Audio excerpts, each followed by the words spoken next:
First of all, I want to thank Whoopi for what she said because it reminded me of a point that Kevin Samuels used to make all the time. Because I think for some people, he was trying to paint the reality that, are you even thinking about your retirement? Like, what does that look like, right? In terms of, are you saving? He would always bust down the numbers. And he was talking to these women. It was clear that many of them didn't have a plan for real, right? And so with Whoopi's remarks, you would say, hey, Whoopi's been married. Maybe she didn't marry correctly. She's been famous. She's made a lot of money. And we can try to count her pockets, but I believe her to a certain extent, right? I do believe that maybe she could have been joking, but there's a part of her that says, to maintain my lifestyle, I have to maintain working, keep working.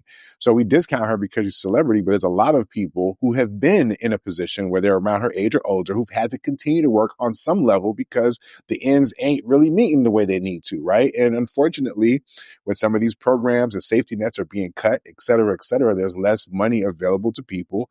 We heard about all the different companies who went belly up, like people who lost their money in the 2000, I think it was eight stock market crash a while back, where there's a lot of people who followed the rules and did what they were supposed to do, but things were not there for them when it was their turn.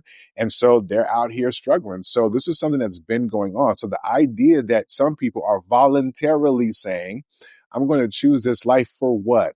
Because you're incapable of meeting people, of talking to people, of fostering good relationships. It's insane to me the level of which people will go to avoid accountability. And I'm just talking about not Whoopi. I mean, I give Whoopi all the credit in the world.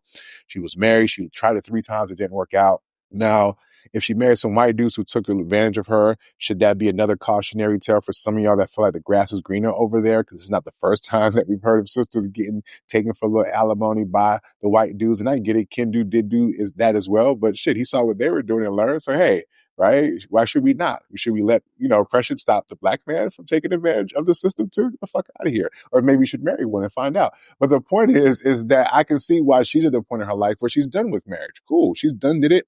I think she talked about it recently. Like, she's not trying to get married. Her relationship, her life is where it is. She's comfortable. So she's like a lot of people who are so comfortable being single that at this point she's a lost cause on that. So I give her credit and grace for just accepting that about where she's at right now. But she did her time. She did 3 of them. She has some kids. She had to move it. But the rest of y'all, what are you going to have? Like, for real.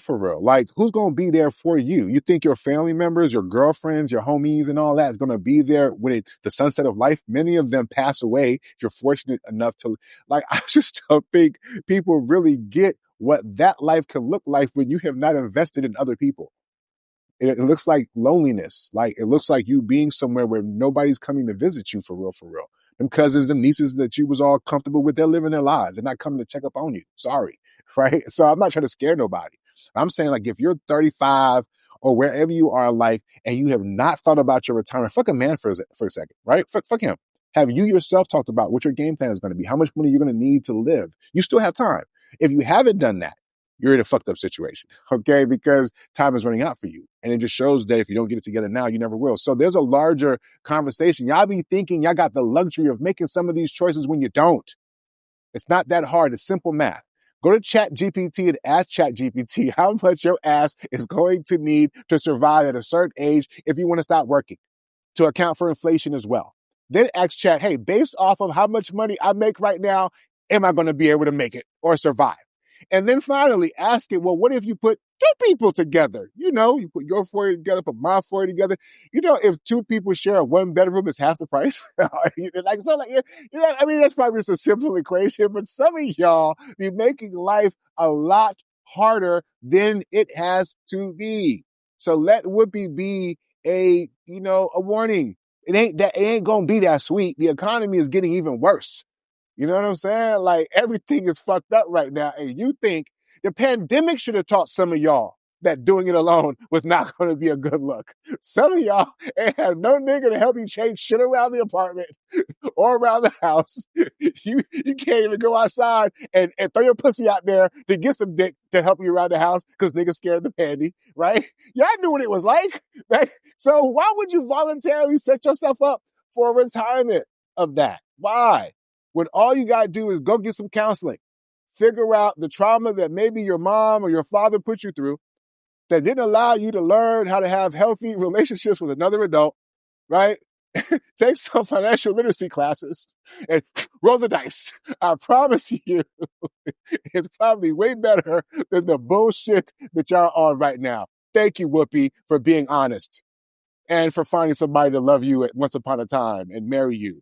You know what I'm saying? There's still hope. That's something else that y'all could take from Whoopi. If Whoopi can get married 3 times, not once, not twice, but 3 times, and you can't find nobody, come on, man. Even if he's white, fuck it. You know what I'm saying? I'll give you know what? You couldn't find him with a white man. All right, at least you got one in. She found Tree.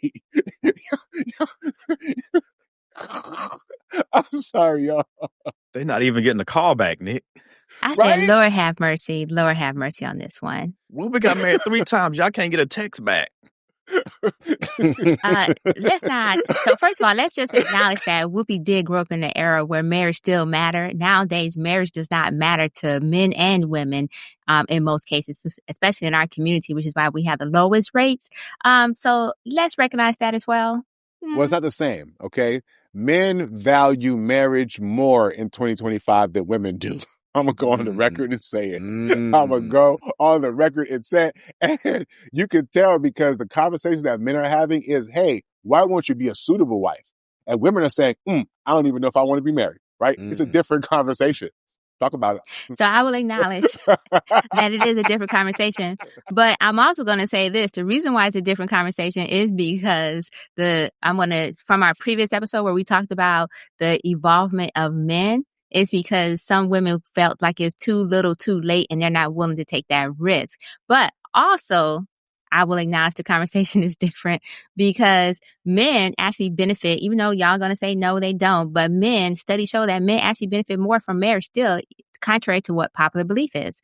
And that includes living longer because you got a woman over there telling you to go to your doctor appointments and making them for you in some cases and some other stuff. But anyways, with that being said, so you are correct. The conversation is completely different between men and women as it pertains to marriage. Listen, we all got choices to make. Like wrapping up this show is going to be the one that we're going to make here because I feel like we done beat a horse to death or a dead horse. I'm not calling Whoopi that. I'm saying we're tired of the conversation. Y'all really got to stop. There will be no Whoopi hate. We love her. She is a legend. So these are all jokes. Whoopi's a comedian. If anybody took what I said as serious, I was just kind of joking.